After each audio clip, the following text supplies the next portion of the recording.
បាទសួស្តីពុកម៉ែបងប្អូនបាទថ្ងៃនេះអាំភ្លីតូចមានតម្លៃទូថ្លៃមកទៀតហើយពុកម៉ែអានេះប្រភេទ80វ៉ាត់គុណឲ្យ80វ៉ាត់អានេះអត់មាន Bluetooth ទេពុកម៉ែបងប្អូនបាទហើយវាស៊ីភ្លើង12វ៉ុលដល់24វ៉ុលបាទចេញពីច្រក80គុណ80បាទនឹងវ៉ូលូម3វ៉ូលូមបិទបើកសំឡេងវ៉ូលូមបាសនិងវ៉ូលូម high នឹងឯងពុកម៉ែបងប្អូនបាទហើយតម្លៃគឺសមរម្យពុកម៉ែបងប្អូនបាទតម្លៃ20000រៀលហ្នឹងពុកម៉ែបងប្អូនបាទហើយបត Bluetooth ក៏ចូលស្តុកដែរបាទបត Bluetooth 2.5 វ៉ុលពុកម៉ែបងប្អូនបាទឥឡូវយើងមកមើលបត240វ៉ាត់បត240វ៉ាត់ហ្នឹងក៏ស៊ីភ្លើងចាប់ពី12វ៉ុលដល់24វ៉ុលដែរពុកម៉ែបងប្អូនបាទហើយវាចេញពីច្រកដូចគ្នាតែអានេះវាលឺច្រើនណាស់ពុកម៉ែបងប្អូនបាទពេលបិទតែវាប្រាក់ IC តែមួយមែនតែនេះវា120វ៉ាត់ពីច្រកអញ្ចឹងនេះគឺវាលឺជាងបាទដោយសារអីដោយសារគេគុំឲ្យវាធ្វើការខ្លាំងអញ្ចឹងពុកម៉ែបងប្អូនគុំឲ្យធ្វើការខ្លាំងអញ្ចឹងហើយគេប្រើតែត្រជាក់ធំកម្លាំងខ្លាំងជាងអាមួយនោះបងប្អូនមកជាងអាមួយនោះ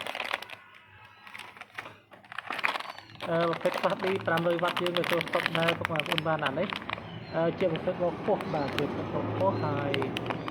ប្រភេទប្រាក់ IC ខាងមុខមួយបាទស្ដាប់នេះគឺ3បាទនេះគឺប្រភេទតម្លៃថ្លៃឬក៏គេហៅថាល្អនឹងឯងបងប្អូនមកហើយអានេះឪពុកម៉ែបងប្អូនប្រើជាទូទៅប្រើធម្មតាគឺចាប់ពី55វ៉ុលបុកដកឡើងដល់75វ៉ុលបុកដកអញ្ចឹងទៅបងប្អូនមកតែពុកម៉ែបងប្អូនមានដុំភ្លើងត្រឹម30វ៉ុលបុកដល់អីអាចទៅមកខ្ញុំកែជូនបាទកែជូនកែហ្វ្រីទេអត់ថ្លៃទេបងប្អូនបាទហើយយកទៅដល់គឺលឺមកអេមបាទលឺអេមចំណែកអានេះគឺបតតម្លៃភ្លើង1200វ៉ាត់បងប្អូន1200វ៉ាត់អានេះវាចូល12វ៉ុលអាចឡើងដល់80ឬក៏60វ៉ុលអីចឹងពុកម៉ែបងប្អូនបាទអាចឡើងដល់60វ៉ុលឬក៏80ហើយយើងចូលតែ12វ៉ុលទេបងប្អូនឬក៏8វ៉ុលជាងក៏អាចប្រើបានដែរហើយបងប្អូនធ្វើថាបងចាំបាច់តម្លើងភ្លើងធ្វើអីបាទគឺតម្លើងភ្លើងឲ្យត្រូវទៅតាមអាំភ្លីដែលយើងស៊ីបងប្អូនដូចអាំភ្លី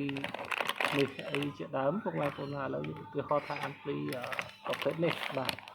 ឧទាហរណ៍គាត់ឧទាហរណ៍ទេបងប្អូន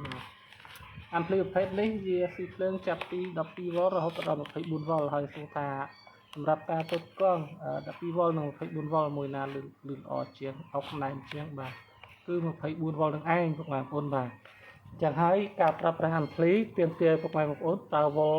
ដល់វ៉ុល maximum វាវ៉ុលគូបំផុតបានលឺស្អាតបងប្អូនបាទបើបងប្អូនដូចអាំភ្លីនេះអីជាដើមប្រើភ្លើង12វ៉ុលពេលបើកលើទៅលឺរៀងត្រល់រៀងបងប្អូនមកលឺអត់បុកស្អាតអត់ដាច់ទេខ្ញុំនិយាយមួយម៉ាត់ថាដាច់ពីបុកអត់លត់ដាច់ទេសំឡេងនេះគឺរៀងត្រល់ចឹងណាបងប្អូនបាទហើយចំណែកវាប្រើវ៉ុលខ្ពស់គឺអុកបានណែនស្អាតណាស់បងប្អូនបាទតែមិនថាតបតនេះទេបតណាក៏ដោយបតណាក៏ដោយកម្រិតផាត់ប៉ុណ្ណាក៏ដោយវាទាមទារឲ្យយើងប្រើវ៉ុល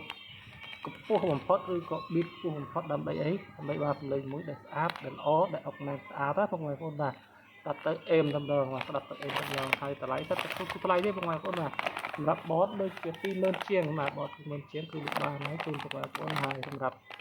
1200វ៉ាត់នេះអានេះចិត្ត10រៀលបងប្អូនចិត្ត10រៀលអរគុណជំរាបលា